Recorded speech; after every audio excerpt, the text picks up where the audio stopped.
तो काले धन के मुद्दे पर सरकार ये कहती है कि वो गंभीर है, एसआईटी का गठन कर दिया है, काला धन देश में वापस आएगा, लेकिन नामों का खुलासा नहीं किया जाएगा। कांग्रेस को मौका मिल गया है सरकार पर अटैक करने का। कांग्रेस ने कहा कि अब केंद्र की सरकार को समझ में आ गया होगा कि यूपीए में क्यों लोगों के नाम नहीं बताए गए।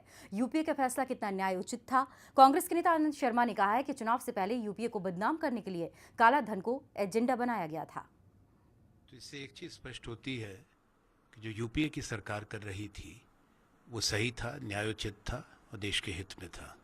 यूपीए की सरकार को आरोप लगाए गए, बदनाम करने की कोशिश की गई, लोगों को गुमराह किया गया, ये जताने की कोशिश करके कि हम चेष्टा नहीं कर रहे, प्रयास नहीं कर रहे काला धन के बारे में जानकारी प्राप्त करने के लिए, या जिनके बाहर अकाउंट्स हैं गैरकानूनी तरीके से देश के बाहर, स्विट्ज़रलैंड में या कहीं और, उनकी नाम हम नहीं बता रहे।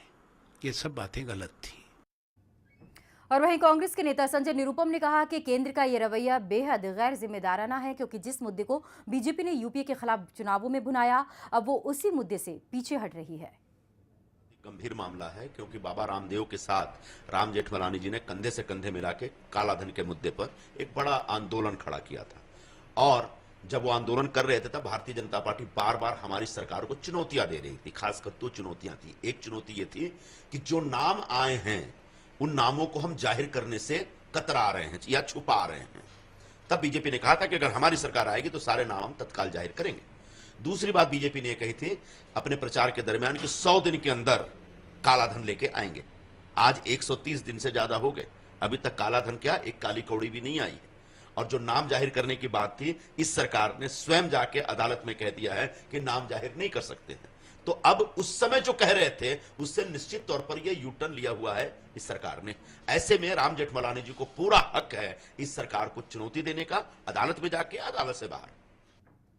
तो कांग्रेस को मौका मिल गया है सरकार को घेरने का। हालांकि आपको यह भी बताते हैं कि कुछ दिन पहले ही प्रधानमंत्री नरेंद्र मोदी ने काले धन पर क्या कहा था। हिंदुस्तान के बाहर ब्लैक मनी गया है ना, तो एक एक पाई हम वापस लाने वाले हैं। और ये ब्लैक मनी किसका है सबको मालूम है ना, किसका है। ये विदेशों में रुपए किसके हैं भाइयों, जरा जोर से बोलिए, किसके हैं। शायना जी, कांग्रेस ने जो आरोप लगाए वो आपने सुने, प्रधानमंत्री नरेंद्र मोदी ने जो कहा वो आपने सुना, अब जवाब आपका। जवाब ये है कि उनके पास मौका था। 10 साल में उन्होंने क्या किया। यहाँ हम सक्रिय रूप से इसी दिशा में जा रहे हैं कि पूरा जो काला धन है वो वापस लाए, देश के लिए इस्तेमाल किया जाए। और मैं नहीं मानती हूँ कि जब एक एसआईटी स्थापित हुई है तो हम हमारा काम नहीं कर रहे हैं। आपने सुना कि मुकुल रोहतगी का जो स्टेटमेंट था, ऑनरेबल कोर्ट्स का जो बयान वो पेश कर रहे थे, जहां उन्होंने कहा कि ऑब्वियसली कुछ वजह है लोगों का नाम देना, ये वजह तो जस की तस है शायना जी, चीज के ऊपर। शायना जी, मेरा सवाल तो यही है ना, ये वजह तो जस की तस है, यूपीए के शासनकाल में भी थी, ये तो वजह वही है, फिर नया क्या है इसमें। शिवानी जी, मैं पूछ रही हूँ आपको कि यूपीए के दरमियान 10 साल के अंदर क्या वो पैसा वापस लाएं या नहीं लाएं। तो मतलब पैसा वापस आ जाए, जिसने ये अपराध किया है, जिसने ये पैसा जमा किया, उसका नाम बताना जरूरी नहीं। घटत नहीं, बिल्कुल नहीं, बिल्कुल नहीं। लेकिन आप जो मानेंगे कि सरकार के तरफ से हर एक बयान और उनकी रणनीति का खुलासा करें और उनको आप कटघरे में खड़ा करने वाले हैं, तो ये तो बिल्कुल गलत बात है।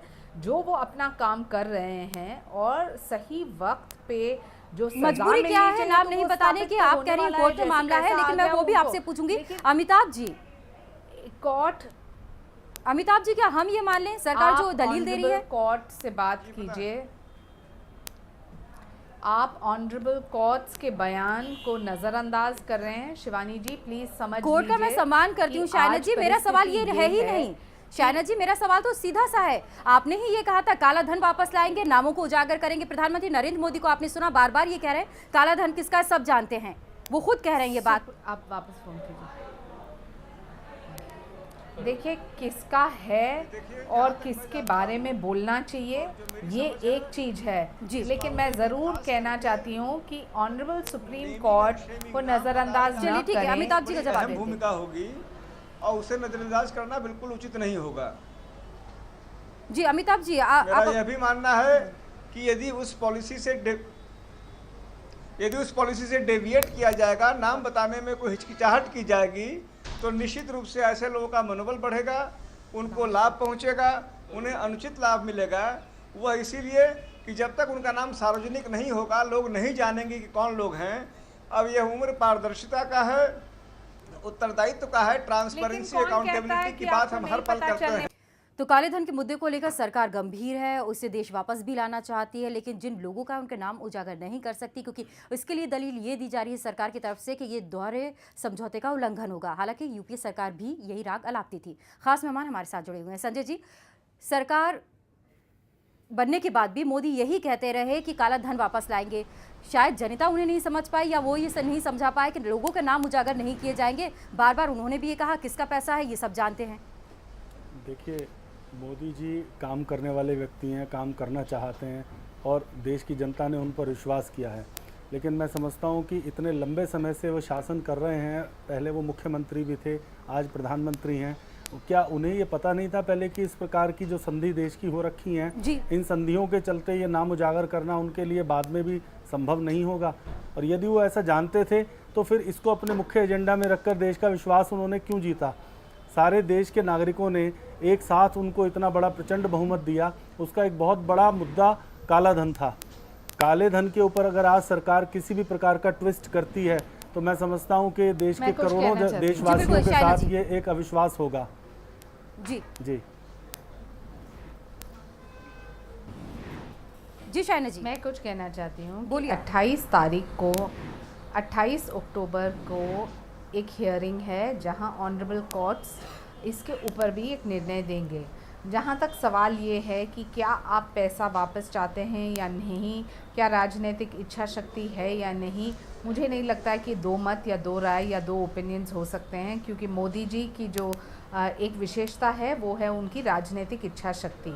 जहाँ तक सवाल ये उठता है कि नाम उजागर क्यों नहीं कर रहे हैं, मुझे लगता है कि सरकार को भी थोड़ा मौका दीजिए कि जो उनको एक रणनीति ख़त्म करने के बाद नाम उजागर करना है, तो हम हर बार सरकार के ऊपर एक प्रश्न चिन्ह नहीं उठा सकते हैं। देश चला रही है शाइना जी आपकी सरकार, तो सरकार से जवाब तो पूछा जाएगा। सुप्रीम कोर्ट में सरकार ने कहा है जी, सुप्रीम कोर्ट में सरकार ने कहा है सार्वजनिक नाम नहीं किए जा सकते। वही तो मैं बोल रही हूँ। 28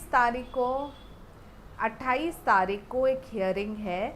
हम सब जो धीरज रखें और ये जो सरकार के तरफ से स्पष्ट होगा कि ये पैसा वापस आया और उसके बाद नाम उजागर करने की आवश्यकता है। चलिए, तो इतना वो धीरज रखा है, रणनीति के बारे 28 में तारीख भी तक और जरूर धीरज रख लेंगे। एक अमिताभ जी क्या उपाय कहते हैं आप, एक बार फिर से भरोसा कर लिया जाए?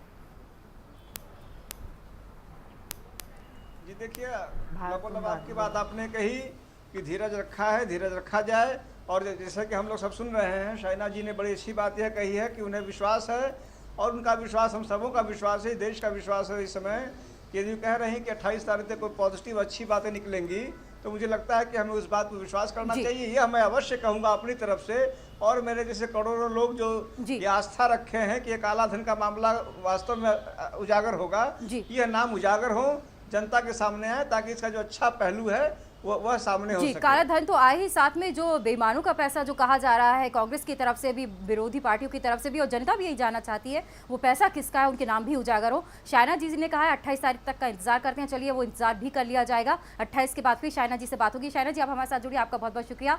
संजय जी और अमिताभ जी, आप सबका बहुत बहुत शुक्रिया।